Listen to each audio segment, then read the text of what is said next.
اللہ الرحمن الرحیم صلی اللہ علی محمد وعلی آل محمد۔ ماہ ذی الحج کی آمد ہے اور اس مبارک مہینے میں اہل ایمان ایک بڑا خوبصورت فریضہ سر انجام دیتے ہیں، جس کو اللہ کریم نے قربانی کی صورت میں اہل ایمان پر لازم فرمایا ہے۔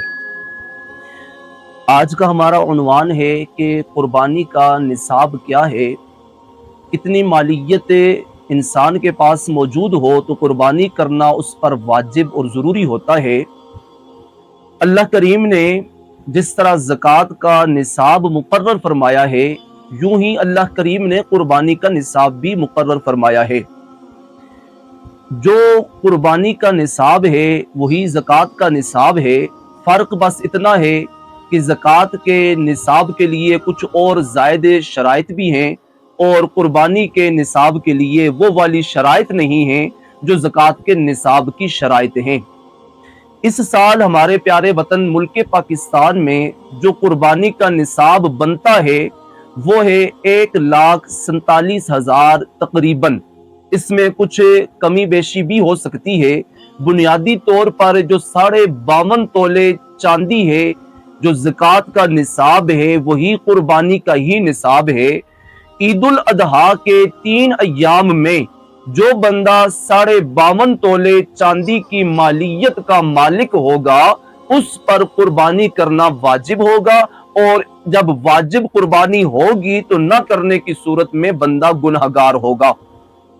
تو اس لیے تمام اہل ایمان نے قربانی کے 3 ایام میں اپنے اموال کا جائزہ لینا ہے کہ ان کے پاس نقدی کی صورت میں یا ان کے پاس ان کے گھر میں کوئی ایسی چیز موجود ہے جو ضروریات زندگی سے زائد ہے، جن کی ان کو حاجت نہیں ہے۔ ایسی اشیاء اگر گھر میں موجود ہیں اور ان کی قیمت بھی 52.5 تولے چاندی کی قیمت تک پہنچ جاتی ہے تو ان لوگوں پر قربانی کرنا شرعاً واجب اور ضروری ہے۔ ایک اور چیز کی وضاحت بھی اس مقام پر ضروری ہے کہ ہمارے ہاں ایک رائج شدہ بات یہ ہے کہ ایک گھر میں اگر 10 افراد ہیں اور وہ 10 کے 10 صاحب نصاب ہیں تو وہ سب لوگ قربانی نہیں کرتے، بلکہ گھر کا ایک سربراہ شخص قربانی کر دیتا ہے اور اس ایک قربانی پر تمام لوگ اکتفا کر لیتے ہیں۔ یہ بھی شرعاً بالکل ناجائز ہے، اس کی شریعت مطہرہ میں بالکل گنجائش نہیں ہے کہ نصاب تو 10 بندوں کے پاس مکمل ہو اور قربانی کرنے والا ان میں صرف ایک شخص ہو اور اس ایک کی طرف سے قربانی کر دی جائے، یہ درست نہیں ہے۔ اس لیے گھر میں جتنے بھی لوگ بالغین کی لسٹ میں شامل ہوتے ہیں ان سب بالغین کو اپنے اپنے اموال کا جائزہ لینا ضروری ہے۔ اگر ان سب کا مال 52.5 تولے چاندی کی قیمت کو پہنچتا ہے اور اس کی کم از کم جو قیمت بنتی ہے، میں نے عرض کی کہ 1,47,000 تقریباً یہ رقم بنتی ہے، تو جن لوگوں کا مال اس دائرے میں آتا ہے، اس نصاب کی حد کے اندر آتا ہے، ان سب لوگوں پر قربانی واجب ہے۔